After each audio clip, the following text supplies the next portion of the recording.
মুদালিয়া কমিশনের সদস্য সংখ্যা কত? সঠিক অ্যান্সার হচ্ছে 10 জন। পরের কোশ্চেন, এসএবি এর সম্পূর্ণ নাম কি? State advisory board of education. তারপরে মুদালিয়ার কমিশনের অপর যে নামে পরিচিত সেটি কি? না, সেটা হচ্ছে মাধ্যমিক শিক্ষা কমিশন। পরের কোশ্চেন, এনসিসির সম্পূর্ণ নাম কি? এনসিসির সম্পূর্ণ নাম হচ্ছে ন্যাশনাল ক্যাডেট কর্পস। পরের কোশ্চেন, কোঠারি কমিশনের মূল রিপোর্ট কত পেজের ছিল, কত পৃষ্ঠার ছিল? সেটা সঠিক অ্যান্সার হচ্ছে 489 পৃষ্ঠার। পরের কোশ্চেন, গ্রামীণ বিশ্ববিদ্যালয়ের স্নাতকোত্তর স্তরে শিক্ষার সময়কাল কত? না 2 বছর। পরের কোশ্চেন, মাধ্যমিক শিক্ষা কমিশনের সম্পাদক কে? ডক্টর অনাথনাথ বসু। পরের কোশ্চেন, মুদালিয়ার কমিশনের সুপারিশের মোট অধ্যায়ের সংখ্যা কতগুলি ছিল? না 12টা। পরের কোশ্চেন দেখো, বিদ্যালয় শিক্ষার কাঠামোটি কি? না, সেটা সঠিক অ্যান্সার হচ্ছে 11 বছর। কি হবে? না 5+3+3+ এই করে মোটামুটি হচ্ছে 11 বছর। পরে কোশ্চেন, বিশ্ববিদ্যালয় কমিশন গঠিত হয় কবে? না 1948 খ্রিস্টাব্দের 5ই নভেম্বর। পরে কোশ্চেন, শিক্ষার মাধ্যম সম্পর্কে ত্রিভাষা সূত্রটি কি? না আঞ্চলিক ভাষা বা মাতৃভাষা, রাষ্ট্রীয় ভাষা যেটা হচ্ছে হিন্দি এবং ইংরেজি ভাষা। পরে কোশ্চেন, বিশ্ববিদ্যালয়ের শিক্ষা কমিশন যেটা 1948 থেকে 49, এতে বিদেশি সদস্য সংখ্যা কতজন ছিলেন? না 3 জন। পরে কোশ্চেন, প্রতিটি গ্রামীণ কলেজে শিক্ষার্থীর সংখ্যা কত হতে হবে? কমপক্ষে 300 জন। পরে কোশ্চেন, ডিপিআই এর সম্পূর্ণ নাম কি?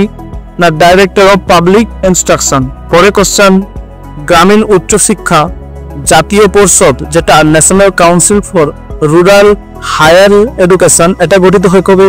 না 1956 খ্রিস্টাব্দে। নেক্সট কোশ্চেন, গ্রামীণ কলেজ ও বিশ্ববিদ্যালয়গুলি পরিচালনার জন্য কারা দায়িত্বে থাকবে? না পরিচালন সমিতি থাকবে। মুদালিয়ার কমিশনে একজন বিদেশি সদস্যের নাম বলো? John Christie. অর্থাৎ বন্ধুরা, এখানে আমি এইচএস এ তোমাদের ক্লাস 12 এর 3rd সেমিস্টারে এডুকেশন বা শিক্ষা বিজ্ঞান বিষয়টা নিয়ে সম্পূর্ণ আলোচনা করব এবং প্রত্যেকটা অধ্যায় ধরে ধরে কিছু ইম্পর্টেন্ট কোশ্চেন তোমাদের সামনে নিয়ে আসবো। এবং আমি তোমাকে বলবো এখানে যে চ্যাপ্টার থেকে যেভাবে কোশ্চেনগুলো আসবে সেগুলো তোমাকে বলবো কি ধরনের কোশ্চেন আসতে চলেছে, এবং একে একে এই প্রত্যেকটা পার্টের আমি চেষ্টা করব তোমাদের সামনে পিডিএফ সময় অ্যান্সার দেওয়ার, যাতে করে তোমরা কিন্তু একটা ক্লিকের মাধ্যমে প্রত্যেকটা পিডিএফ ডাউনলোড করে নিতে পারো। এবং এই সংক্ষিপ্ত সময়ে এখানে আমি প্রত্যেকটা অধ্যায় থেকে মোটামুটি ধরে নাও ওই 30-40টা করে এমসিকিউ দিয়েছি। আশা রাখছি শেষ রাতের প্রস্তুতি হিসাবে একদম লাস্ট মিনিট সাজেশন তোমরা এই 30-35টা কোশ্চেন যদি পড়ে নিতে পারো, প্রতিটা অধ্যায় থেকে মোটামুটি 2-3 ঘন্টার মধ্যে যদি এটি কষ্ট করে পড়ে নাও, আশা রাখছি এই কয়েকটি পিডিএফ পড়ো, এই মধ্যে থেকে প্রত্যেকটা কোশ্চেন গুলো কমন পাবে। তোমাদের যে 40টা কোশ্চেন কমন পেতে হবে।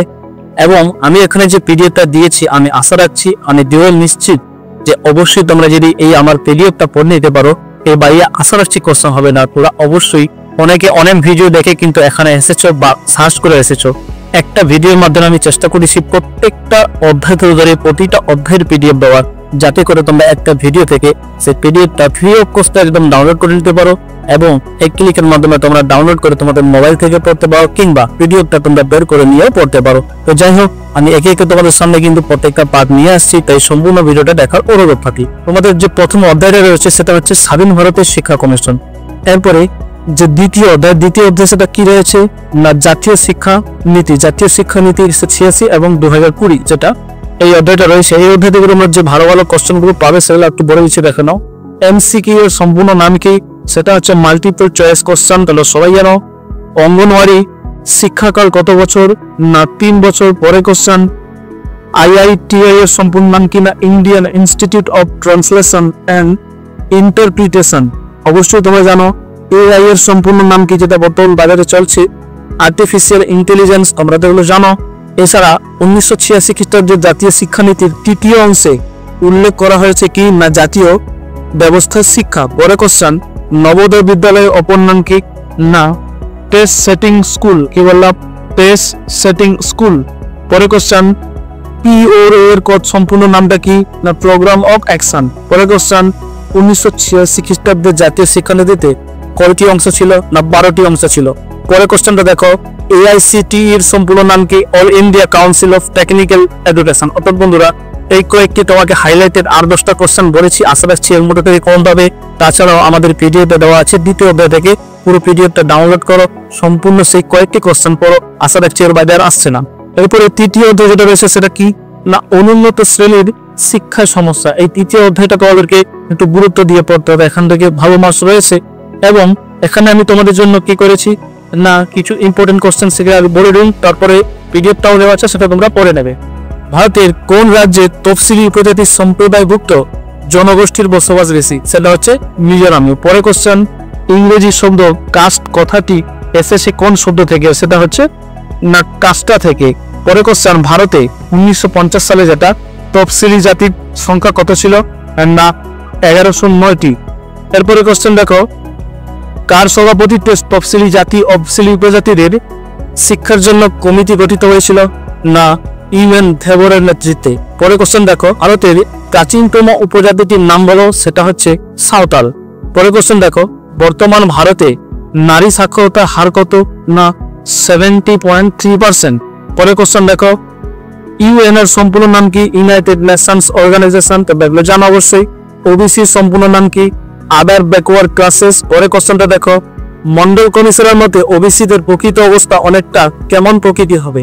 সেটা হচ্ছে স্যান্ডউইচের জেলির মতো। অর্থাৎ বন্ধুরা, এই যে তৃতীয় অধ্যায় যেটা রয়েছে অনুন্নত শ্রেণীর শিক্ষার সমস্যা, এই অধ্যায় থেকে মোটামুটি 5-7টা হাইলাইটেড কোশ্চেন তোমাদের সামনে শেয়ার করে দিছি। এইগুলো অবশ্য তোমরা পুরো পাবে। এছাড়াও আরো মোটামুটি তোমাদের সামনে কিন্তু 20-25টার মতো এমসিকিউ দেওয়া রয়েছে। আমাদের পিডিএফটা সরাসরি গিয়ে ডাউনলোড করো, এখান থেকে পড়ে না এই কয়েকটি কোশ্চেন যদি তোমরা একদম আমাদের উপর ভরসা রেখে বন্ধু পড়ে নিতে পারো, তাহলে দেখবে তোমরা সেমিস্টারে এই কয়েকটি কোশ্চেনের মধ্যে থেকেই করতে চলেছো। একদম তুমি নিশ্চিত থাকো, তাই সরাসরি গিয়ে একটা ক্লিকের মাধ্যমে আমাদের পিডিএফটা ডাউনলোড করে নিও। এরপরে চতুর্থ অধ্যায় থেকে তোমরা যে কোশ্চেনগুলো কোন পারে সেগুলো দেখে নাও। মাতৃভাষাকে মাতৃদুগ্ধের সঙ্গে কে তুলনা করেছেন? না রবীন্দ্রনাথ ঠাকুর। সৌন্দর্যের সন্ন্যাসী বলা হয় কাকে? রবীন্দ্রনাথ ঠাকুরকে। পরে কোশ্চেন, আশ্রম বিদ্যালয় প্রতিষ্ঠা করেছিলেন কে? না রবীন্দ্রনাথ ঠাকুর। শিক্ষার বাহন গ্রন্থের রচয়িতা কে? সেটাও রবীন্দ্রনাথ ঠাকুর। এছাড়া শিক্ষার বিকিরণ কত খ্রিস্টাব্দে প্রকাশিত হয়? 1933 সালে। এছাড়া only man can teach another man, এটি কে বলেছেন? না আমাদের রবীন্দ্রনাথ ঠাকুর। এছাড়া পাঠ ভবনে কোন ধরনের শিক্ষাদান করা হয়? মাধ্যমিক শিক্ষা। পরে কোশ্চেন, বিশ্বভারতীতে শিল্প ও চাবিকলা মহাবিদ্যালয় ভবনের নামটা কি? না কলা ভবন। নেক্সট কোশ্চেন, বিবেকানন্দের মতে শিক্ষার প্রধান লক্ষ্য কি? না প্রকৃত মানুষ তৈরি করা। পরে কোশ্চেন, ওঠো জাগো এবং লক্ষ্যে পৌঁছানো না পর্যন্ত থেমো না, এই কথাটি কার? এটা হচ্ছে বিবেকানন্দের। এরপরে কোশ্চেন, ভগবান হলো সত্য এবং সত্যই ভগবান, একথা কে বলেছেন? বিবেকানন্দ। পরে কোশ্চেন, কোন শিক্ষাবিদ ত্রিভাষা সূত্রের উপর গুরুত্ব প্রদান করেছে? সেটাও কিন্তু বিবেকানন্দ। এরপরে কোশ্চেন, বিশ্বভারতীতে স্নাতক ও স্নাতকোত্তর মহাবিদ্যালয় ভবনের নামটা কি? সেটা হচ্ছে বিদ্যা ভবন। ঠিক আছে বন্ধু, এবার এই কয়েকটি কোশ্চেন আপাতত ইম্পর্টেন্ট চতুর্থ অধ্যায় থেকে, তাই তোমাদের বলে দিলাম। এরপরে পঞ্চম অধ্যায় থেকে তোমরা দেখো যে কোশ্চেনগুলো বেশি ইম্পর্টেন্ট রয়েছে পাবে। কোন ব্যক্তির হাতে আঙুল না থাকা হলো এটা কি? না প্রতিবন্ধকতা। এরপর একটা কোশ্চেন দেখো, যে সকল শিশু বিকাশকালীন সময়ে গ্রহণযোগ্য বা পরিবর্তনশীল আচরণ সম্পাদনের ক্ষেত্রে অসম্পূর্ণতা দেখা যায় তাকে কি বলা হয়? না মানসিক প্রতিবন্ধী। এছাড়া আইকিউ এর সম্পূর্ণ নাম কি? আইকিউ এর সম্পূর্ণ নাম হচ্ছে ইন্টেলিজেন্ট কোয়েশ্চেন্ট। এরপরে দেখো, যে সকল ব্যক্তি আইকিউ 20 এককের কম তাদের কি বলবে? না নির্ভর বলবে। এরপরে কোন শিশুর মধ্যে গাণিতিক সংখ্যা চিহ্ন সংখ্যার বিন্যাস হিসাব ও চিন্তার ক্ষেত্রে যে সমস্যা দেখা দেবে তাকে কোন ধরনের অক্ষমতা বলতে পারে? না সেটা হচ্ছে গাণিতিক অক্ষমতা। এরপরে অটিজম কত প্রকার? সেটা হচ্ছে 3 প্রকার। এছাড়া মনোবিদ লয়েনফেল্ড দৃষ্টি প্রতিদ্বন্দ্বী শিশুদের কয়টি ভাগে ভাগ করেছে? না 4টি ভাগে। নেক্সট কোশ্চেন, আংশিক দৃষ্টিমান শিশুরা কত পয়েন্টের লেখা পড়তে পারে না? সেটা হচ্ছে 800 পয়েন্টের লেখা। এছাড়া শ্রবণ শক্তি অনুযায়ী শ্রবণ প্রতিদ্বন্দ্বী কত প্রকার? না 2 প্রকার। 1937 খ্রিস্টাব্দে স্ট্যানফোর্ড সংস্করণ অনুযায়ী 150 থেকে 159 একল আইকিউ সম্পন্ন মানুষের শতকরা হার কত? 3.1। অর্থাৎ বন্ধু, তোমাদের সামনে আমি পঞ্চম অধ্যায় থেকে কিছু হাইলাইটেড কোশ্চেন শেয়ার করলাম।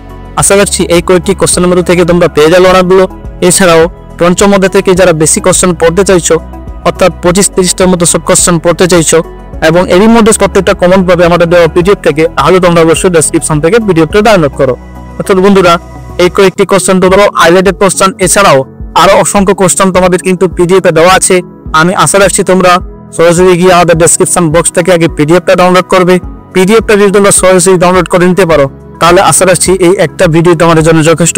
এখানে এসে তোমরা কিন্তু প্রত্যেকটা অধ্যায় আলোচনা পেলে তার সাথে যেগুলো ইম্পর্টেন্ট কোশ্চেন সেগুলো কিন্তু আমি তোমাদেরকে বলে দিলাম, এবং বাকি এক্সট্রা কোশ্চেনগুলো তোমাকে অবশ্যই পিডিএফ যে দেওয়া আছে সেটা ডাউনলোড করে পড়তে হবে বন্ধু। কারণ এখানে তোমরা 1 থেকে একদম 10 তোমার যে 10টা অধ্যায় রয়েছে প্রতিটা অধ্যায়ে কিন্তু আলাদা আলাদা করে পিডিএফ সেপারেট করে দেওয়া আছে। তাই তোমাদের সুবিধার্থে আমরা যে ক্ষুদ্র প্রয়াসটা করেছি, যদি তোমাদের ভালো লেগে থাকে আগে তোমরা সরাসরি গিয়ে ডাউনলোড করো। একটা ক্লিকের মাধ্যমে সহজেই তোমরা ডাউনলোড করতে পারবে, ফ্রি অফ কস্টে, কোনো রকমের চার্জ রাখিনি, যাতে তোমরা একটা ভিডিওর মাধ্যমে পুরো অধ্যায়ে পুরো বইটা হার সেমিস্টারের মাপে এই সংক্ষিপ্ত সময়ের মধ্যে ক্যারি আউট করতে পারো বন্ধু। এই যে আমাদের জন্য আমি ক্ষুদ্র প্রয়াসটা করেছি, যদি তোমাদের ভালো লেগে থাকে অবশ্যই আমাদের চ্যানেল এসআর কোচিং সেন্টার তোমরা সাবস্ক্রাইব করে বন্ধুদের মাঝে শেয়ার করে অল নোটিফিকেশন অন করবে, এবং ভালোভাবে পরীক্ষা দাও। সুস্থ থেকো, ভালো থেকো। আসছি অন্য কোনো একটা ভিডিও নিয়ে। ধন্যবাদ।